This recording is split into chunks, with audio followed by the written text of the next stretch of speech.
Polícias civis dos 26 estados e do Distrito Federal fazem operação para combater crimes como roubos e furtos. Só em Mato Grosso foram 89 prisões. Escolhidos os membros da CPI que vai investigar o suposto esquema de fraudes na saúde de Cuiabá. E mais uma cidade de Mato Grosso completa 30 dias sem mortes por Covid. A partir de agora, no MT2.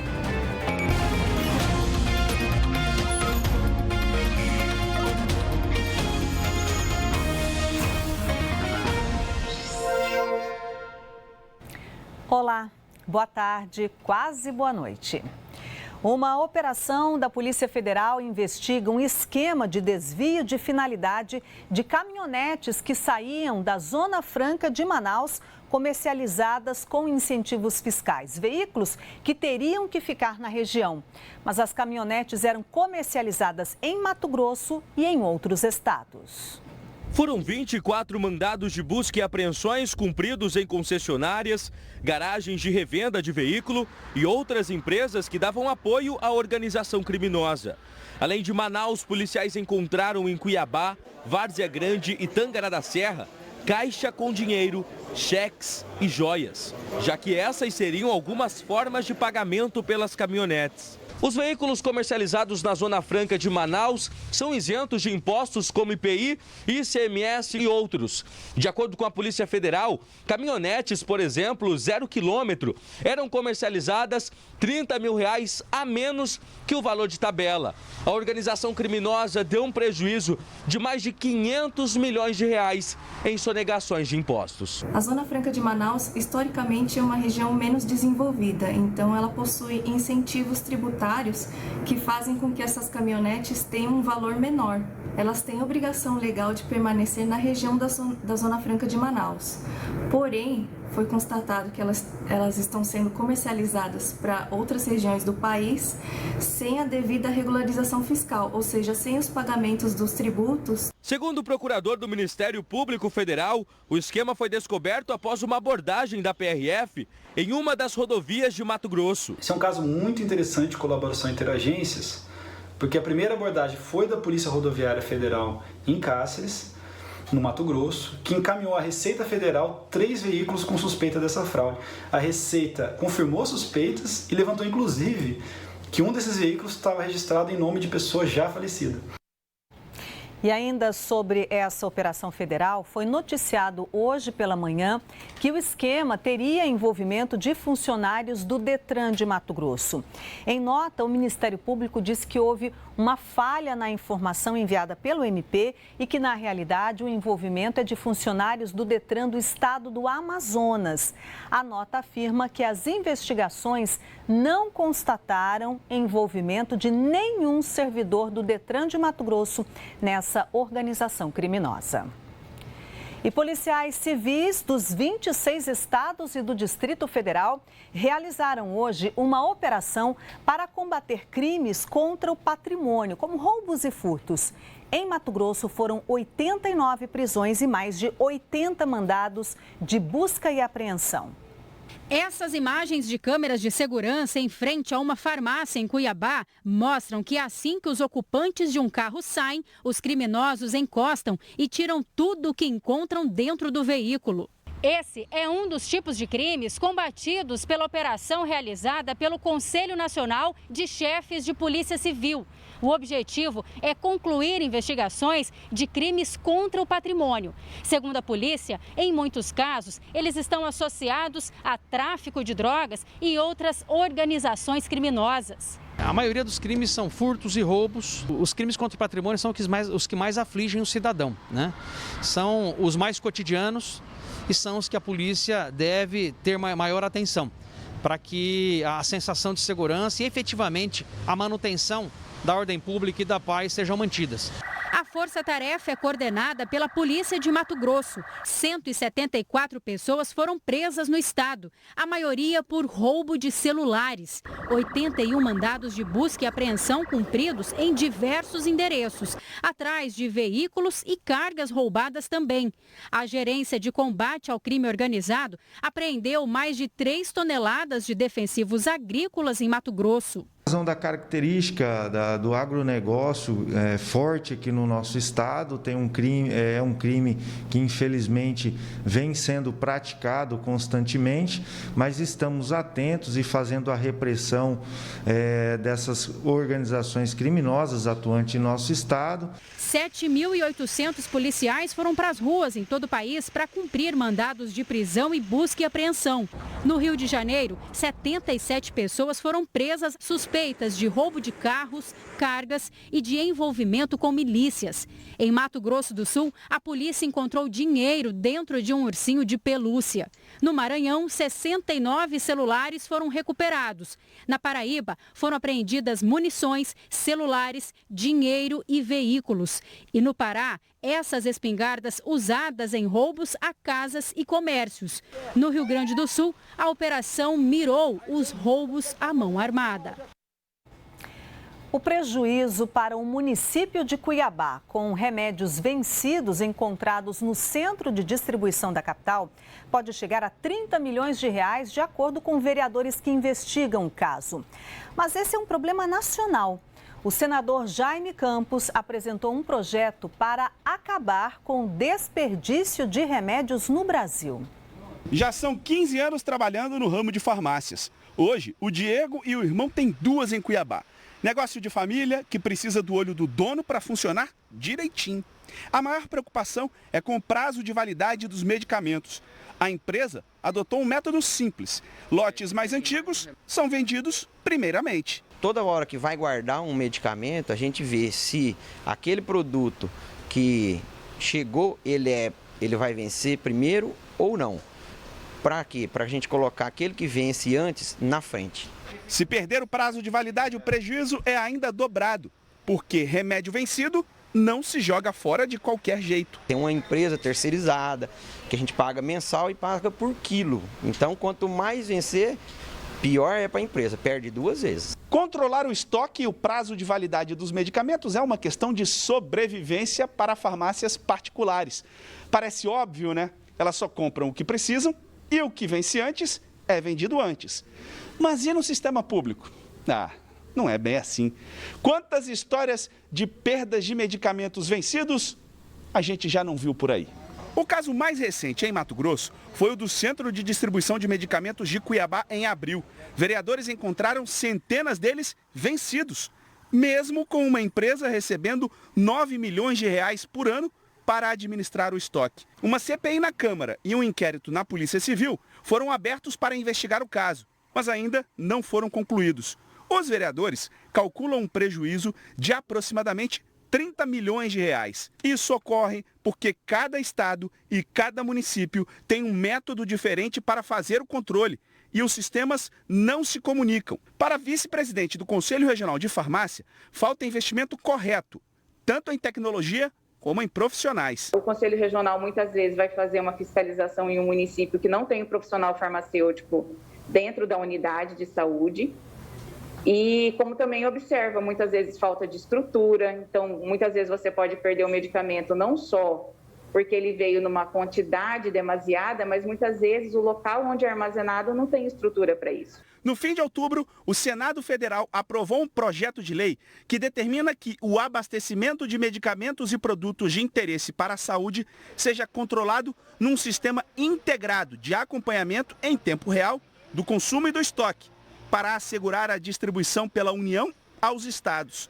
O projeto do senador Jaime Campos tem o objetivo de criar um banco de dados para evitar a perda de medicamentos e ainda facilitar o acesso de um estado a medicamentos que estejam sobrando em outro. E há um desperdício aqui, pelos dados do Tribunal de Contas da União, algo parecido, anualmente, quase 10 bilhões de reais. Isso é jogar dinheiro público fora. e muitas vezes deixar de atender com eficiência ao cidadão mais humilde que depende desse medicamento. O projeto de lei também garante à população o acesso a essas informações pela internet, para que as pessoas saibam onde procurar.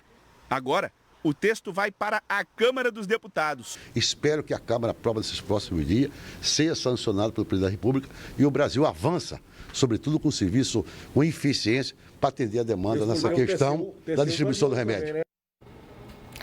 A seguir, mais uma cidade mato-grossense completa um mês sem mortes por Covid-19. Agora a gente tem imagens ao vivo da capital, faz 25 graus na capital mato-grossense. Tem novo alerta da Defesa Civil para chuvas intensas em grande parte de Mato Grosso. Faltam 14 minutos para as 6 horas. Imagens da Avenida Historiador Rubens de Mendonça, a Avenida do CPA. Daqui a pouquinho a gente está de volta. Até já.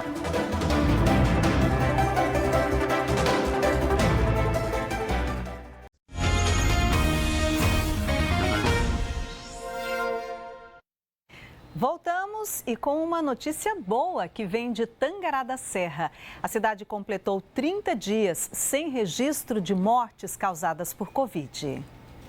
O Frank perdeu o irmão para a Covid em outubro do ano passado. Sérgio morreu com apenas 39 anos, mas deixou momentos inesquecíveis de esposo, amigo e pai dos pequenos Enzo Gabriel e Nicolas Vinícius, e que foram eternizados nesse livro escrito pelo irmão. Meu pensamento era o quê?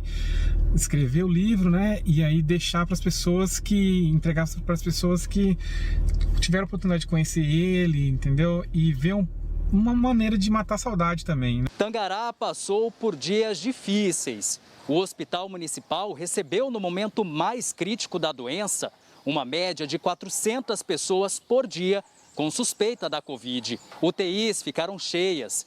Foi com a vacinação que tudo começou a melhorar. Principalmente dos casos graves, das hospitalizações e, consequentemente, dos óbitos.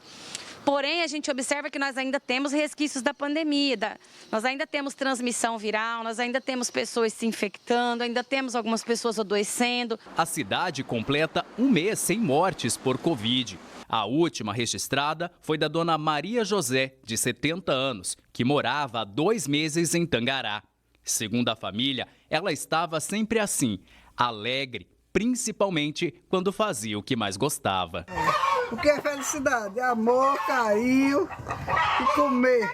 Quem atuou na linha de frente durante os dias mais difíceis da pandemia sabe a importância desse momento. E o meu sentimento hoje é de gratidão a todos que contribuíram para que a gente registrasse, então, aí 30 dias sem nenhum óbito por Covid-19 no nosso município. Mesmo com a boa notícia, todos os cuidados e tomar a vacina continuam sendo as melhores opções para a diminuição dos casos e no número de mortes. Utilização de máscara, os processos de higiene, evitar aglomerações, principalmente se vacinar e divulgar, sensibilizar as pessoas no nosso entorno, nossa família, nossos amigos, para que façam a vacinação completa, com a primeira e a segunda dose, atendam os chamados do governo para o reforço.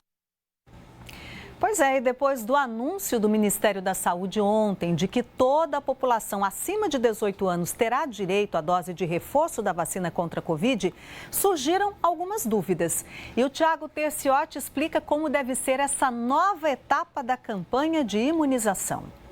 O anúncio do Ministério da Saúde gerou uma certa confusão. Algumas pessoas procuraram os polos de vacinação em Cuiabá em busca da dose de reforço. É que o ministro Marcelo Queiroga autorizou a aplicação da dose de reforço em todos os adultos que tenham tomado a segunda dose de qualquer imunizante há 5 meses. Mas é bom lembrar que cada cidade vai definir a estratégia de aplicação dessa dose de reforço. E essa liberação deve acontecer por faixas etárias. Em Cuiabá, a Secretaria de Saúde informou que aguarda o recebimento da nota técnica do Ministério da Saúde e também a avaliação dos estoques de vacinas para tomar uma decisão. Por enquanto, aqui na capital, seguem recebendo a dose de reforço apenas profissionais da saúde, pessoas a partir de 60 anos que tenham tomado a segunda dose de qualquer imunizante há 6 meses e os imunossuprimidos que tenham recebido a segunda dose há 28 dias. Já em Várzea Grande, a Secretaria de Saúde informou que vai adotar um intervalo de 5 meses entre a segunda dose e a dose de reforço e que já está liberando essa dose adicional para pessoas a partir de 50 anos. Então é bom ficar atento à decisão de cada cidade. Além disso, as pessoas que tomaram a dose única da Janssen precisam ficar atentas, porque também foi anunciada uma segunda dose desse imunizante. Para isso, o Ministério da Saúde precisa enviar novas remessas para os estados. Uma terceira dose ou a dose de reforço para quem tomou a vacina da Janssen só deve ser discutido mais lá para frente. E agora a gente confere os dados da Secretaria Estadual de Saúde sobre a situação da pandemia. De ontem para hoje, 258 novos casos de Covid foram confirmados em Mato Grosso. Desde o início da pandemia, o estado confirmou mais de 550.600 casos da doença. Nas últimas 24 horas, foram registrados 3 óbitos por Covid. Desde o começo da pandemia, já são 13.976 mortes pela doença. Do total de contaminados, mais de 535 mil pessoas estão curadas. Agora, os dados da vacinação. Até ontem, mais de 2.489.000 pessoas tinham tomado a primeira dose da vacina contra a Covid. Quase 70% do total da população com pelo menos uma dose do imunizante. Mais de 1.843.600 pessoas tomaram a segunda dose ou a dose única, o que representa 51,68% da população. Pessoas que estão com o esquema de imunização completo. 116.031 pessoas tomaram a dose de reforço aqui no estado. Depois do intervalo, escolhidos os membros da CPI que vai investigar um suposto esquema de fraudes na saúde de Cuiabá. E tem também o futebol. O Cuiabá recebe o Internacional pelo Campeonato Brasileiro. A gente está vendo aí imagens ao vivo da Arena Pantanal. A gente volta em instantes.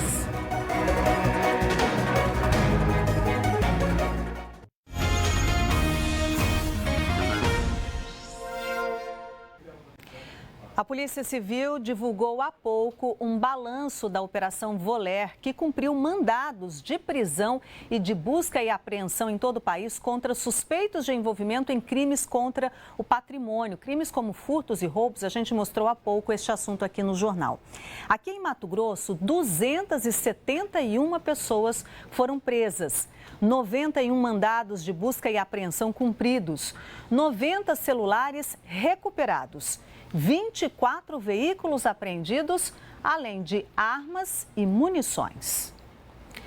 Um acidente na cidade de Juara com uma churrasqueira artesanal provocou a morte de uma menina e deixou a mãe dela gravemente ferida. Ela está internada em Cuiabá. O Corpo de Bombeiros alerta para os cuidados que devem ser tomados na hora de fazer o fogo.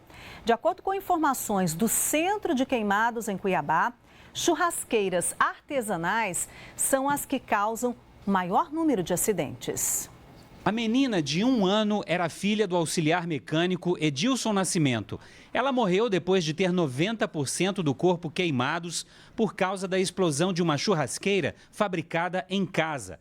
Era um equipamento como estes, conhecidos popularmente como Gengis Khan, feitos com discos de arado ou rodas de carros. Este acidente foi em Juara, a cerca de 700 quilômetros aqui de Cuiabá. A explosão ocorreu quando Edilson jogava álcool para aumentar a intensidade do fogo na churrasqueira.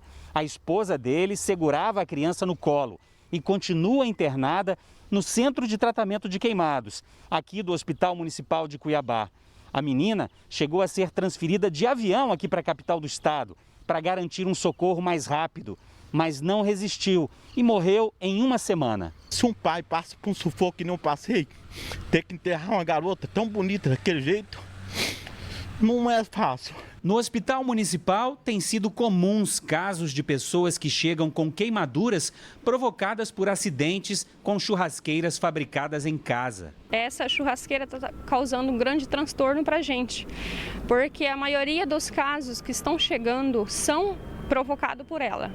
Então, assim, é muito sério. O Corpo de Bombeiros alerta. Mesmo as churrasqueiras consideradas seguras não dispensam cuidados para evitar explosões.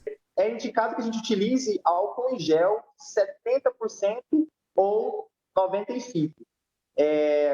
Descarga-se o álcool líquido porque ele tem um grande teor de água. Então, a água em uma substância inflamável ela pode causar explosão. Ao pai da criança que morreu, resta a dor do arrependimento e um conselho a todos. Como que é dolorido você enterrar uma filha por causa de um erro, de um vacilo, que vocês sabem que é perigoso ter esse trem na casa de vocês, gente. Joga esse trem fora, gente, por amor de Deus. Faz uma campanha, joga esse trem fora quem tem. Ou, aliás, enterra para ninguém pegar esse trem. Vereadores escolheram os membros de uma nova CPI aberta na Câmara de Cuiabá. A comissão vai investigar a suposta existência de uma organização criminosa dentro da Secretaria Municipal de Saúde da capital. A decisão foi tomada pelos líderes dos partidos representados na Câmara. O relator escolhido foi Marcrian Santos, do PP. Ele, que é da base aliada de Emanuel Pinheiro, venceu uma disputa com Dilemário Alencar, do Podemos, que é da oposição. Marcrian diz que ser da base não vai influenciar as investigações. Esses vereadores que compõem essa CPI, que foram escolhidos pelo colégio de líder, irá fazer o trabalho de forma imparcial e mostrar a realidade. O que tiver que mostrar vai ser mostrado. O terceiro membro escolhido foi Chico 2000, do PL, também aliado de Emanuel. Já era esperado que a base aliada ao prefeito afastado Emanuel Pinheiro se tornasse maioria dentro da CPI, refletindo o que acontece na Câmara de Vereadores. Mesmo assim, o presidente da CPI, que é de oposição, acredita que o relatório não vai ter como fugir das conclusões que forem tomadas nas investigações que ocorrem fora daqui. Nós iniciaremos pegando as operações já em andamento, algumas já denunciadas, então desde lá de trás, tudo que estiver relacionado à saúde, né, Overprice, Curare, todas essas operações Cupincha, Capstone, todas essas operações nós iremos partir das provas já produzidas dentro delas e buscarmos o ponto em comum. Indícios de irregularidades na Secretaria de Saúde estão sendo investigados pela Polícia Federal e pela Polícia Civil. A operação mais recente prendeu o ex-secretário de Saúde de Cuiabá, Célio Rodrigues, apontado como parte de um esquema de favorecimento de empresas que teriam movimentado aproximadamente 100 milhões de reais em recursos da saúde entre 2019 e 2021. Célio foi solto nesta terça-feira por decisão do Tribunal Regional Federal. Em outubro, outra operação determinou o afastamento do prefeito Emanuel Pinheiro. Segundo denúncia do Ministério Público, foi montado um esquema supostamente ilegal de contratações temporárias de servidores e pagamentos de prêmio saúde. Em menos de 5 anos de gestão, 6 secretários já assumiram a pasta. E mesmo assim, as denúncias continuaram. Foi isso que motivou a abertura de uma CPI para investigar a existência de uma organização criminosa dentro da secretaria. O Auxílio Brasil, que substituiu o Bolsa Família, começou a ser pago hoje. Em Mato Grosso, há muitas dúvidas das famílias que podem ser beneficiadas. Veja onde as pessoas devem procurar as informações. É das garrafas PET e do ferro velho que a dona Rosemeire busca o sustento para casa. Ela mora com 2 filhos e o pai em Várzea Grande. A renda é pequena e, para complementar o orçamento, há 7 anos a catadora de recicláveis conta com Bolsa Família. É fundamental para nós que é baixa renda, mora num bairro bem inferior, né? E para minha família é muito fundamental. Mas agora, com a extinção do Bolsa Família e o lançamento do Auxílio Brasil, dona Rosemeire não sabe se vai ter alguma alteração no benefício. Não sei qual a quantia exata que a gente vai receber, né? Então, tô meia por fora e preciso saber. O Auxílio Brasil é o novo programa criado pelo governo federal que tem como público-alvo famílias em situação de pobreza e extrema pobreza. Para ter acesso, é preciso fazer a inscrição no cadastro único e seguir algumas regras. Um detalhe importante, nem todos que receberam o auxílio emergencial vão receber o Auxílio Brasil. Por isso é preciso ficar atento. Essas famílias que estão no cadastro único, vai ser feita essa verificação da per capita e se ela incluir nessa per capita de pobreza e extrema pobreza, no decorrer dos meses, dos próximos meses, ela vai vir a ser beneficiária aí do Auxílio Brasil. E são muitas pessoas que estão com dúvidas sobre o Auxílio Brasil, dúvidas que os municípios também compartilham.